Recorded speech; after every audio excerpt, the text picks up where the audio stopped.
What you are about to see is astounding evidence, and it is in the Congressional record, that Barack Obama may have been purposely placed in the White House as an unconstitutional president.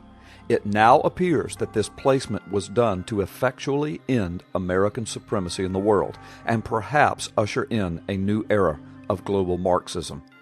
This video will prove that from 2003 through 2008, members of Congress, most of them Democrats, feverishly worked to eliminate Article 2, Section 1, Clause 5 of the United States Constitution, requiring that all presidential candidates be natural-born citizens of the United States.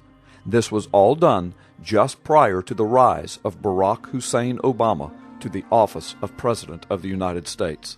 This video focuses on the period from 2003 to 2008 and the political maneuvers that took place in order to pave the way for America's first unconstitutional president.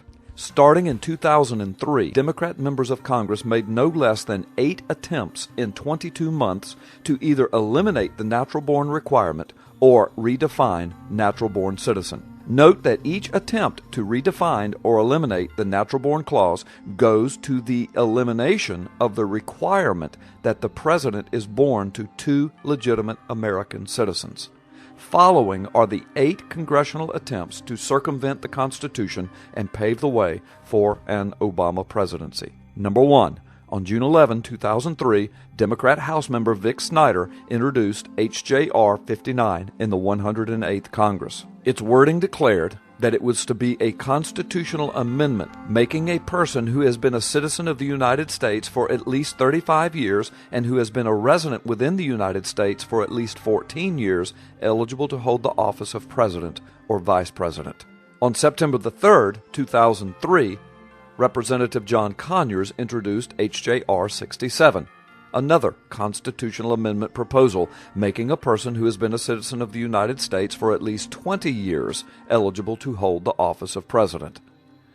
On February 25, 2004, Republican Senator Don Nichols attempted to counter the growing Democrat onslaught aimed at removing the natural-born citizen requirement for president in Senate Bill 2128. It was entitled the Natural-Born Citizen Act.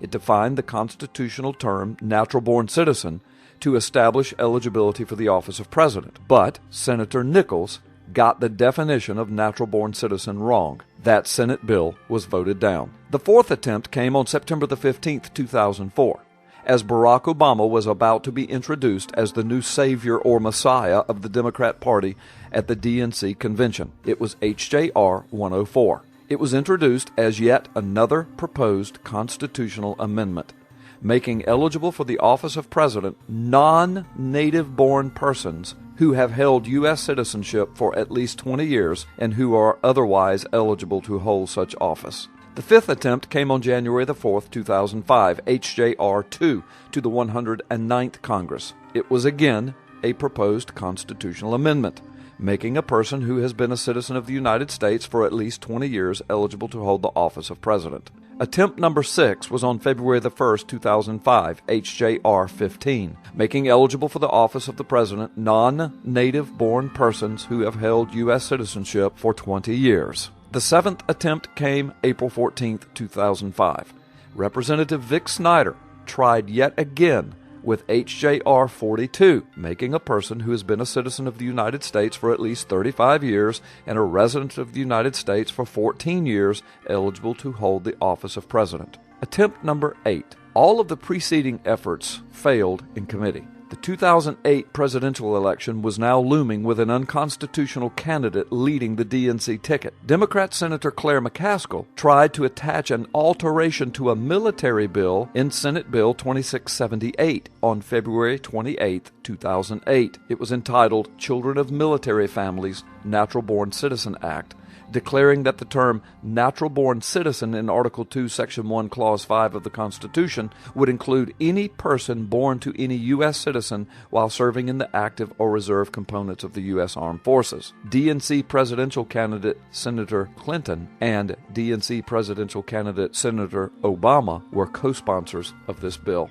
From June the 11th, 2003 to February 28, 2008, a span of 6 years, there had been 8 different congressional attempts to alter Article 2, Section 1, Clause 5, the Natural-Born Citizen Clause in the United States Constitution. All of this took place during Barack Obama's rise to political power and preceding the November 2008 presidential election. But finally, on April 10, 2008, unable to alter or remove the natural-born citizen requirement to clear the way for Barack Obama, the U.S. Senate acted to shift the focus. Just before the election, they introduced and passed Senate Resolution 511, declaring Senator John McCain to be a natural-born citizen, eligible to run for and hold the office of president. Interestingly, his citizenship was never an honest question, but Barack Obama's was. The sponsor of the resolution, Democrat Senator Claire McCaskill. Senate Resolution 511 states that John McCain is a natural-born citizen, and the conditions for that declaration were by virtue of the fact that he was born on American-held territory to 2 current U.S. citizens. This would be a condition not even met by Barack Hussein Obama. DNC presidential candidates Hillary Clinton and Barack Obama were co-sponsors of this resolution on John McCain's citizenship status. Obama would know that even he could not meet the definition of this Senate resolution. When House members asked the Senate to hold similar hearings on Barack Obama, the Senate refused. However, but here is the key. In the McCain resolution is also this language, quote, whereas the term natural-born citizen, as that term appears in Article 2, Section 1, is not defined in the Constitution of the United States. This would be the phrase that would be used over and over by the Obama camp and the Congressional Research Service to prop up the clearly unconstitutional president. In November 2008, Barack Obama wins the presidential election. But just before the presidential election, with questions and doubts swirling from coast to coast concerning Obama's constitutional eligibility, Obama's legal team now spends well over $1.4 million blocking access to every single identifying document of Barack Obama, from his birth to his travels to the White House. Just a few days before Obama is sworn into office, Obama meets with the Supreme Court justices, 8 out of 9 of them, in a closed session meeting. This was done while there were now cases pending before the Supreme Court concerning Obama's eligibility. Justice Samuel Alito was strangely and unexplainably missing from this meeting. No reporters were allowed. No attorneys were invited on behalf of the plaintiffs who had pending cases against Barack Obama before the Supreme Court.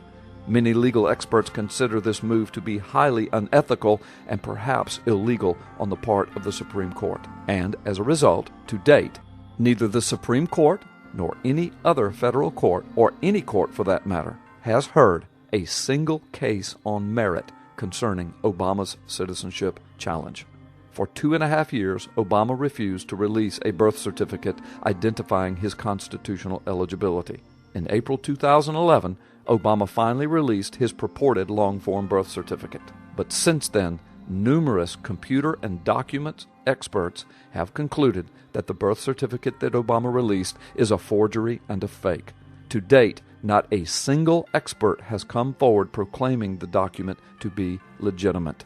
General Paul Vallely has recently proclaimed publicly that the birth certificate is a fraudulent document and Obama should be impeached. These are the facts. Now it's time for we the people to act.